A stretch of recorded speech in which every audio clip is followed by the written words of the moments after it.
Good afternoon. And we will do it like this. I will first do a briefing and then take some questions, and then my friend Jan Egeland will do his own about the humanitarian side so that we don't confuse questions between political and humanitarian. And I would then leave it to you. But let me say anyway, one thing about the humanitarian side is that we had HTF, the Humanitarian Task Force, at the moment, and frankly, one of the main issues which was raised was this horrific attack on the 15th of April, that explosion which now the latest figures came up to more than 130 people killed, among which 67 children, perhaps more than 200 wounded. All this was quite shocking for everyone because, as you know, that convoy was made of people who had been besieged for more than 3 years. And finally, they were able to get out through a very complicated process, as you know, between 4 towns. And once they came out, someone pretending even to distribute aid and attracting the children produced that horrific explosion. So we will go more into that aspect, but just to say that was the main moment of total unity among all the members of the HTF, the Humanitarian Task Force. Now, there was one aspect which also was noted, that due to that horrific attack, there was a moment of unity. Armed groups, representatives who were present, and government representatives, and of course the NGOs, all of them affected, by the way, by the explosion, all helped whoever was wounded in order to make sure that they could get to the first hospital. So in a way, the divisions were blurred by the horrific attack which was meant to do the opposite. Now, regarding political developments, you are aware, of course, of my own briefing at the Security Council. It was public and it took a few days ago. And you are also aware of the fact that there was an announcement to have a meeting in Tehran, which has just ended. We do have a team there, and there's been, according to both all three co-chairs or the guarantors, Iran was hosting the meeting in Tehran, and the Turkish side and the Russian side at the expert level. So it was not a political meeting. It was quite an expert level. We had a UN team. And the reports we are getting, which I'm going to get a more detailed report tomorrow, is that they've been constructively and actively working in an engaging way, and with the UN in order to strengthen certainly the ceasefire, but preparing in particular for the Astana meeting, which is going to be at a higher level and will be mainly focusing on the ceasefire and on CBMs. But where we think in Tehran there's been some progress, in fact, at least what I got as a report, is some type of movement regarding the issue on detainees. I want to hear more about that, of course. The devil is always in the detail, and on possible issues related to demining as well. So I'm going to be able to be more expressing more comments on the Tehran meeting later on, but that is the first impression we're having. Now, on Monday, I'm going to meet the Deputy Foreign Minister of the Russian Federation, Gennady Gatilov, who is specifically coming here for a meeting with us in order to discuss what would be the next options regarding the Astana, but also the Geneva talks. The trilateral meeting, as you know, that was a possibility, is being postponed. It's not taking place on Monday. It will be a bilateral meeting between Deputy Minister Gatilov and myself. But the trilateral is not off the table. It's just simply being postponed. Regarding Astana, is still on as forecasted. We will be involved again on the senior technical level in order to support what at the moment doesn't seem to be working, which is a cessation of hostilities.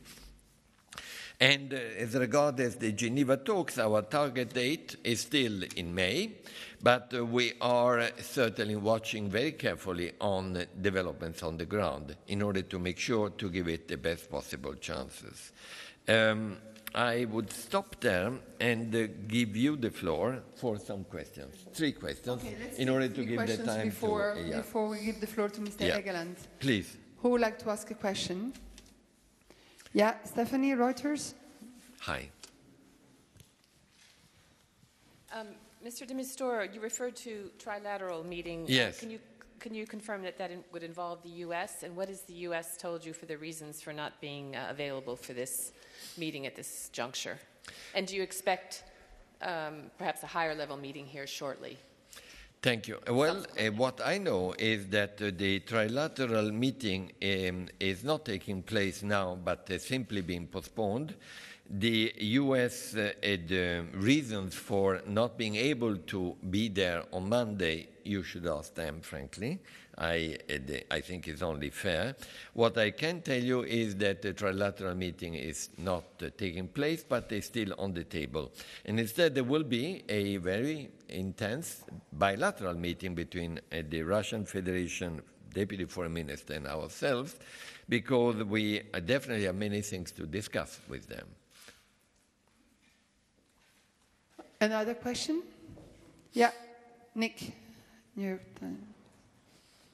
Thank you. Well, could I just follow up on that and then say, okay, so they haven't taken the trilateral meeting off the table, but in postponing it, was there some clear commitment to meeting it within a specific time frame?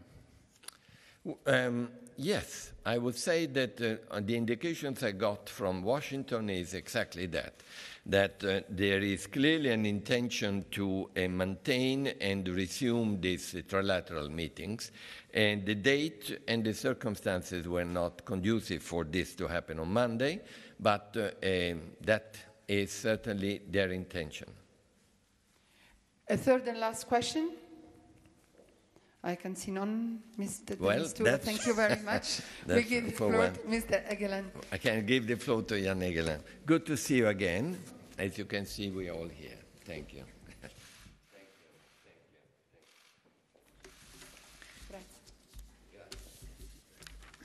Thank you very much, Staffan. We took stock at this Humanitarian Task Force meeting. As you will see from this sheet of paper we will distribute, we have up until now, mid-April, reached 564,000 people across front lines to besieged and hard-to-reach areas.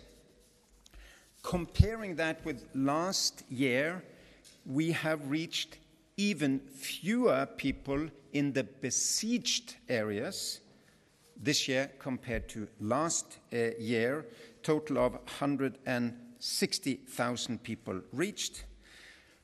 But we have reached more people in the hard-to-reach areas that are not necessarily fully militarily encircled for a long period of time and therefore not besieged. Of course, in these areas, the situation is often as bad as it would be in many of the besieged areas, and we reached 2 of them the last week, Al-Hula and Harbanifsa. Harbanifsa is in Hama. It has never before been reached by the United Nations. It was reached last week. Altogether, we reached nearly 90,000 people in need in the 2 places.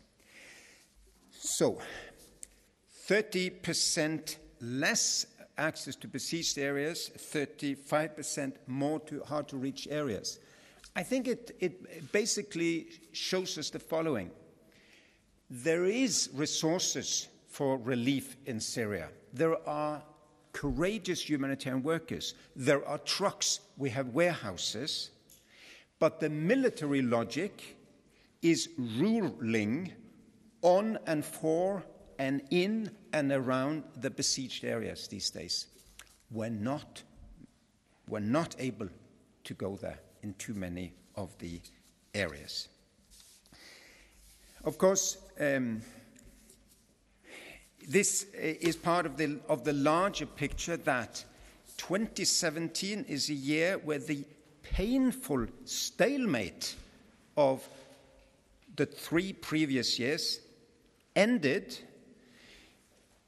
The battle scene shifted, the front lines changed, but the only thing that remained the same was the civilian suffering. In some areas, it got worse. And imagine the families who came out of Fuancafraya after years of suffocating besiegement, only to see them being destroyed, children and mothers, by the terror bomb 5 days ago.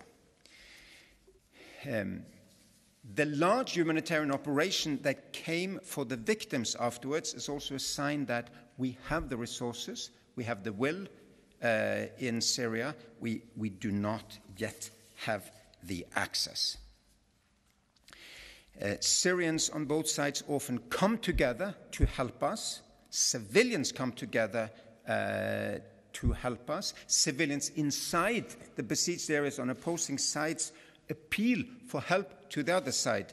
It's the men with guns and power who hold us back. Now, agreements also come more frequently. Local and military agreements come more frequently this year than in previous years.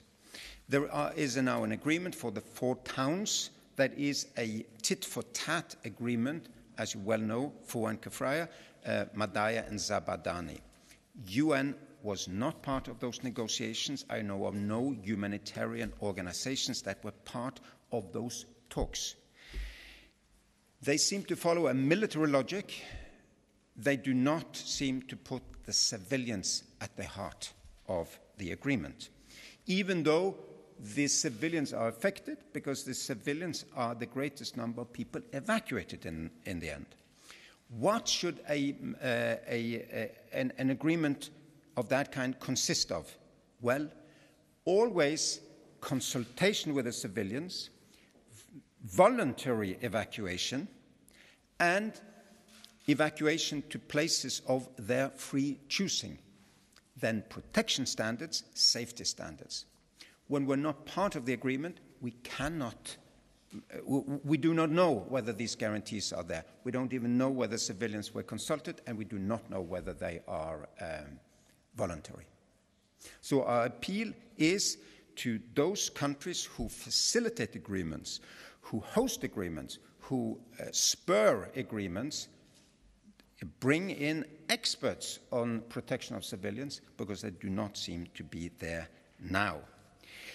Besiegments should end by being lifted, not by places being emptied for people. Daraya was emptied last year and went off our list. Zabadani seems now to be emptied for people. It's the twin place to Madaya. So, of course, it's not going to be besieged anymore because there's no people there.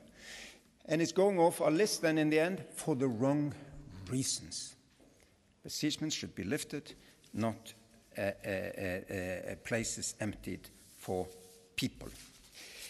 Eastern Ghouta was again discussed in detail. It's the greatest concentration of besieged people where we do not have access to. I hope we have a breakthrough now. We have declarations from all sides that they want us to send convoys to Duma and later to the other places in Eastern Ghouta, and we will work to implement that. It is long overdue. We haven't been to Duma since last autumn of last year, half a year ago, and then only with insignificant quantities. The besiegement has become much worse of late. The prices are going through the roof in these places, or we get reports that there is no bread or wheat even on the market at all. So it's very, very urgent that we get to eastern Ghouta. I think that's what I have. Thank you very much, Mr. Egeland. Who would like to ask a question? Yes, please, Marina, AFP. Oh, sorry, right. Sorry for that. Yeah, 2 days ago we were told that following the bombing, injured civilians had been missing and taken allegedly to locations held by rebel groups. What kind of information do you have regarding these civilians? Have you been able to locate them, to know who's holding them, and are there any kind of negotiations or discussions or mediations ongoing to do something for them? The situation for those being evacuated on the 19th of April, which is yesterday, is still unclear. Many of them have not reached their places of destination yet. And again, we're only observing this from afar. For the people in the big evacuation that was partially hit by the terror bomb on the 15th of April, also there are question marks. I do not know that all people have been accounted for, but the vast majority have. And they have been treated, attended, supported, and helped by dozens of humanitarian organizations that rushed to the place, that were there in the first place. Colleagues from SARC risked their lives to help those who were victims of the attack. Some of the injured ended up in Turkey. Many others in other places, hospitals in Idlib and elsewhere. I think we're piecing this together now, but it would have been much better if this was an ordinary evacuation according to humanitarian law, where people had been consulted, helped, protected in an orderly and voluntary manner. Yes, Gabriela? Yara, just behind you. Thank you. Yes, thank you. But why in the first place UN was was out of this process? Why you're not there? What is the reason? We were never invited by the parties to that agreement to be part of that agreement. The parties, to start with, is Iran and Ahrar al-Sham, and associated armed groups. There has been talks later on facilitated by member states. The UN was not invited to those talks. We were not contributing to those talks. It is also controversial. This cannot be considered voluntary evacuations. These are people evacuated after years of besiegement. So these are also controversial agreements. Would the UN have participated? Yes, I think we would have participated if it was to secure the situation for the civilians. But we were not. You have a follow-up? Are these evacuations going to continue? Do you know anything? Well, there were the other evacuation yesterday. I think there will be more phases. Yes, and there are elements regarding fighters and their families, general civilian population, wounded, detainees. It seems to be a complex agreement altogether. And it's done mostly by military men on both sides. Similar evacuations have taken place from Al-Wer. I know of 5 evacuations taking place. The last one was on the 18th, 2 days ago. And it's a similar kind of an evacuation spurred by military logic, not by humanitarian principles. Gunilla van Haan, Svenska Dagbladet. Hi, Gunilla von Svenska Dagbladet. Now when this four-town agreement didn't really work out so well and ended in such a tragedy, how do you think that will affect future evacuations? Will they even dare to leave now, seeing what happened? And you also seem to imply that people were actually forced to leave. It was not voluntary. Do I interpret you right? And one last question I had is that on Eastern Ghouta, how many people are there in Duma that have not been reached for, I think you said, half a year? Thank you. Well, in Duma, I believe there are about 70,000 people, maybe more. In Eastern Ghouta, there are nearly 400,000 people that are now besieged. They are in crossfire, and they are without supplies. They are in a desperate situation. The battle moved from Aleppo to Damascus, really. It's a good question. What is a voluntary evacuation? Is it voluntary if people in the end have only one option, starve and be bombed, or go on a bus to an uncertain future? I think that most people wanted to go on those buses. I think those families who left Fuancafraya wanted to leave Fuancafraya, and they went into the buses, and they ended up being killed in the terror bomb. But of course, it's the premise is that they were suffocated by besiegement. And we do not know to which extent they were consulted at all. I would have wanted to be there and consult with them. That's a golden principle in humanitarian work. You consult with people and you ask, what do you want? How can we help? How do you think it will affect future evacuations? If they follow a military logic, I think they will continue. If they follow a humanitarian logic, I think a breather could be wise to ensure that there are sufficient protection guarantees. I want to lift the sieges tomorrow. They belong in the Middle Ages. They do not belong in 2017. They could be lifted. You can still choose to fight a war, but without doing, suffocation of civilians. Other questions? Yes, Nick? Yeah, what analysis and conclusions did the meeting hear about who was responsible for the 15th April attack? I have not, no one could say who was responsible. We only know that there were terrorists. I think many are trying to find out, and very many would like to see that these horrible murderers are brought and terrorists are brought to justice.